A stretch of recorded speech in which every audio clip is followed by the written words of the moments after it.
Some war movies don't entertain, they disturb.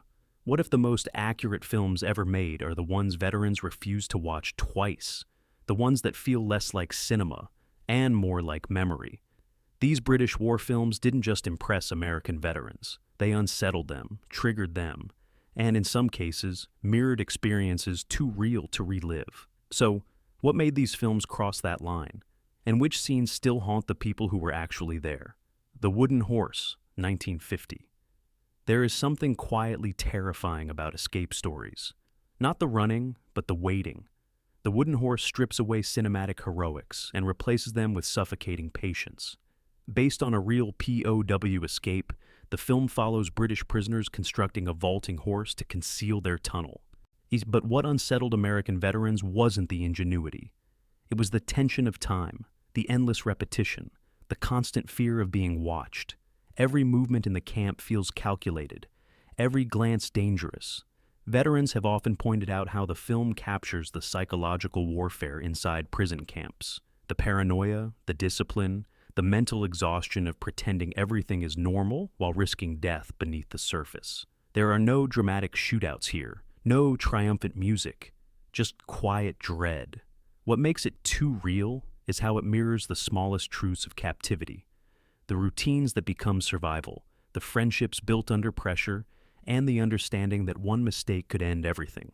The film doesn't exaggerate suffering, it normalizes it. And that, for many who lived through similar conditions, it is exactly what makes it so difficult to watch. Because sometimes the most haunting war stories aren't about battles. They're about waiting to breathe free again. In Which We Serve, 1942. War at sea doesn't explode, it erodes. In Which We Serve captures that slow, relentless breakdown with unsettling precision. Following a British destroyer crew, the film blends moments of camaraderie with sudden, violent loss. But what struck American veterans most wasn't the action. It was the quiet in-between, the long stretches of anticipation, the forced normalcy as men laugh, eat, and talk, knowing the next torpedo could come without warning. Veterans have often described naval warfare as a mental battle against the unknown, and this film mirrors that feeling with uncomfortable accuracy. When disaster strikes, it isn't glorified. It's abrupt, chaotic, and disorienting. Survivors cling to debris, drifting in open water, not as heroes, but as exhausted men trying to stay alive. That raw vulnerability is what lingers. There's no clean resolution, no emotional release. Just the understanding that survival often comes down to chance. And for those who experience similar moments at sea, that randomness, the idea that life or death could hinge on seconds, feels painfully familiar. This isn't a story about victory. It's about endurance. And that's what makes it so difficult to forget. Went the day well? 1942. War doesn't always arrive with warning. Sometimes it walks in wearing a friendly face. Went the day well? Unsettles audiences by bringing conflict directly into an ordinary British village, where enemy soldiers disguise themselves as allies. For American veterans, the film taps into a specific kind of fear, the inability to distinguish friend from enemy. The slow realization that something is wrong builds with unbearable tension. Conversations feel off. Faces become suspicious. Trust begins to fracture. What makes the film disturbing is how quickly normal life collapses. Civilians, untrained, unprepared, are forced into brutal decisions. Violence erupts in spaces that once felt safe. Homes, streets, quiet corners of everyday life. Veterans have often pointed to this as one of the film's most realistic elements, the unpredictability of danger and how fast the rules change. There's no heroic buildup, no time to process, just instinct, fear, and survival. The film refuses to separate war from daily life, showing how thin that line really is. And that's what lingers, the idea that war doesn't always stay on the battlefield. Sometimes it comes to you, and by the time you realize it, it's already too late. The Dam Busters, 1955. Precision can be just as terrifying as chaos. The Dam Busters tells the story of a highly calculated RAF mission, but beneath its strategic brilliance lies something far more unsettling, the acceptance of near-certain loss. American veterans have often connected with the film's portrayal of duty over survival, Every man involved understands the odds, yet continues forward without hesitation. There's no illusion of safety, no denial of risk, just quiet resolve. The missions themselves are tense, not because of spectacle, but because of what's at stake. Low altitude flying, split-second timing, and the constant presence of enemy fire create a suffocating sense of inevitability. When planes are lost, the film doesn't linger. It moves forward, just like war does. That emotional detachment is what makes it feel real. Loss isn't dramatized, it's absorbed. Veterans have often described this as one of the most accurate reflections of combat mindset, the need to keep going, even as people disappear around you. There's no time to mourn, no space to hesitate, only the mission. And that's what makes the Dam Busters so haunting. It shows how war forces people to accept the unacceptable and keep flying anyway. The Hill, 1965. Not all battles are fought against the enemy. Some are fought within your own ranks. The Hill exposes a side of military life that many films avoid. The brutality of discipline pushed beyond its limits.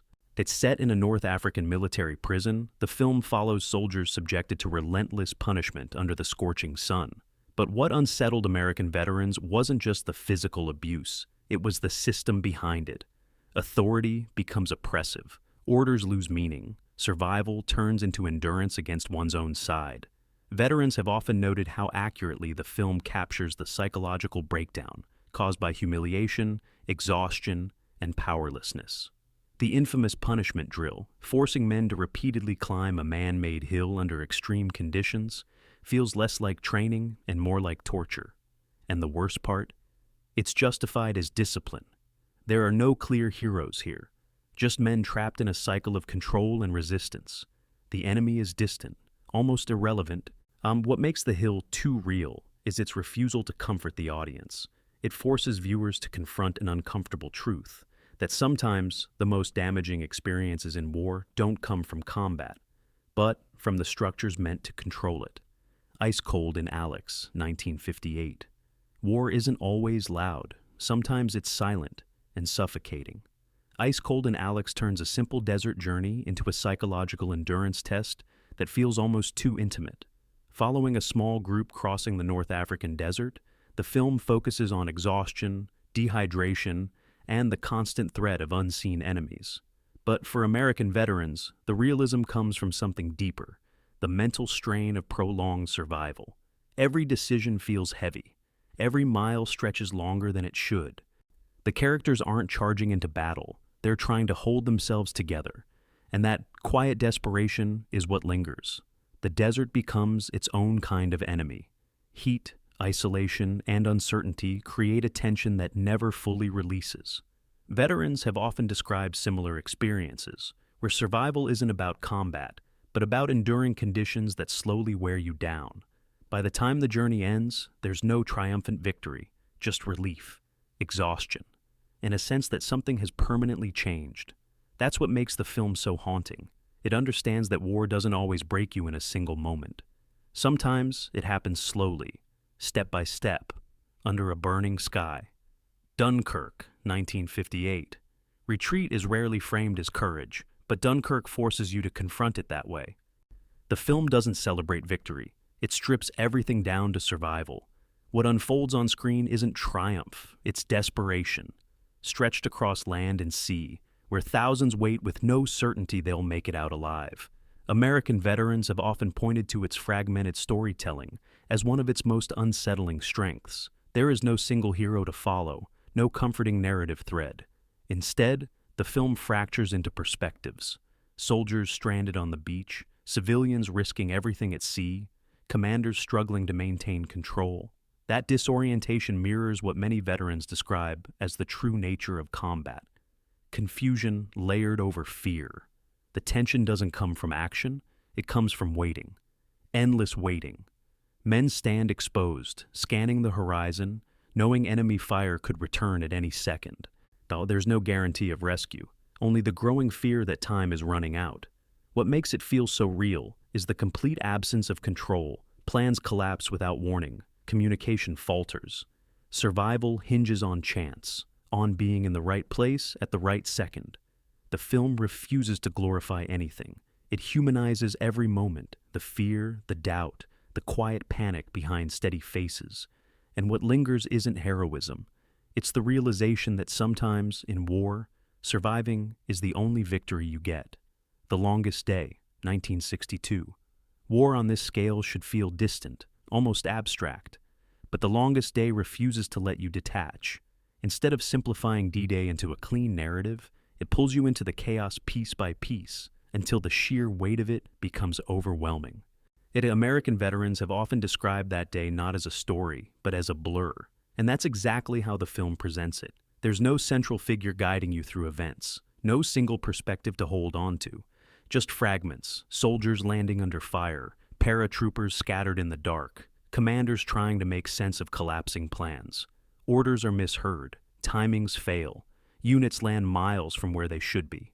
And through it all, men are forced to improvise in real time, making decisions that could mean life or death within seconds. That unpredictability is what makes the film feel so disturbingly authentic. The violence is sudden, almost jarring.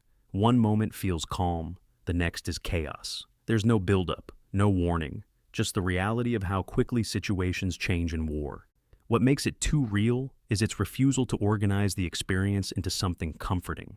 There's no clear structure, no emotional resolution, only the accumulation of moments that feel relentless. Because for those who lived it, D-Day wasn't heroic in the moment. It was survival, unfolding faster than anyone could process. The Cruel Sea, 1953. Some of the most painful scars in war aren't caused by the enemy. They come from the decisions you're forced to live with afterward. The Cruel Sea doesn't focus on spectacle. It focuses on responsibility and the unbearable weight that comes with it. Set in the Battle of the Atlantic, the film follows a naval officer navigating constant danger beneath an endless, indifferent ocean. But what makes it so haunting for American veterans is not the threat of submarines. It's the moral choices. One moment, in particular, lingers long after the film ends. The decision to leave survivors behind in order to pursue an enemy submarine. It's a choice rooted in duty, but it feels like betrayal. Veterans have often pointed to this as one of the most brutally honest depictions of command pressure, the reality that sometimes saving many means abandoning a few. The sea itself becomes almost symbolic, vast, cold, and uncaring. There's no space to hesitate, no time to grieve. Orders must be followed instantly, even when they contradict instinct. The film offers no comfort, no justification. It simply presents the reality and leaves the silence to settle in. And for those who face similar decisions, then that silence isn't empty. It's filled with consequences that never fully fade. A Bridge Too Far, 1977. Failure in war is often rewritten, reshaped into something easier to accept. But A Bridge Too Far refuses to do that. It confronts failure head-on, slow, chaotic, and impossible to ignore. The film follows Operation Market Garden, a plan built on precision and optimism. But almost immediately, cracks begin to show. Communication breaks down. Intelligence proves unreliable. Timelines collapse. And soldiers on the ground are left to deal with consequences they never prepared for. American veterans have often connected with this portrayal because it captures something rarely shown. The moment when confidence turns into doubt. When orders no longer make sense, but must still be followed. When it becomes clear that something is going wrong, and there's no way to stop it. The scale is enormous, yet deeply personal. Units become isolated. Reinforcements fail to arrive. What was meant to be a swift operation stretches into a desperate fight for survival. There's no dramatic rescue, no last-minute reversal. Just the slow, crushing realization that the mission is failing. That inevitability is what makes it so difficult to watch. Veterans recognize the feeling, the exact moment hope begins to fade. Because sometimes the most haunting part of war isn't defeat itself. It's knowing it didn't have to happen. The Bridge on the River Kwai, 1957. Some war stories show survival, others show sacrifice. But The Bridge on the River Kwai goes somewhere deeper, into the slow and unsettling transformation of the human mind under pressure. For American veterans, its portrayal of POW life feels disturbingly close to reality. The exhaustion, the rigid discipline, the constant need to maintain structure in a place designed to strip it away. Every moment carries a quiet tension, the sense that something inside is being worn down, piece by piece. But what makes the film unforgettable isn't just the hardship, it's the psychological shift. The line between resistance and cooperation begins to blur. Duty becomes something more complicated, even dangerous. What starts as survival slowly turns into obsession as identity itself begins to change. There are no clear answers here, no simple definitions of right or wrong, just men trying to hold on to purpose in a situation that threatens to erase it entirely. That ambiguity is what stays with viewers, the realization that war doesn't just test physical limits, it reshapes how people think, how they justify, how they endure. And for those who've experienced even a fraction of that pressure, the film isn't just difficult to watch. It's a reminder of how far the human mind can bend before it finally breaks. Some war films fade the moment the credits roll. These don't. Because what you've just seen isn't just cinema. It's memory, echoed through stories veterans never fully leave behind. And if these films feel too real to sit through comfortably, imagine living them without a way to pause, rewind, or look away. So, the next time you watch a war movie, ask yourself, are you being entertained, or are you witnessing something that was never meant to be relived?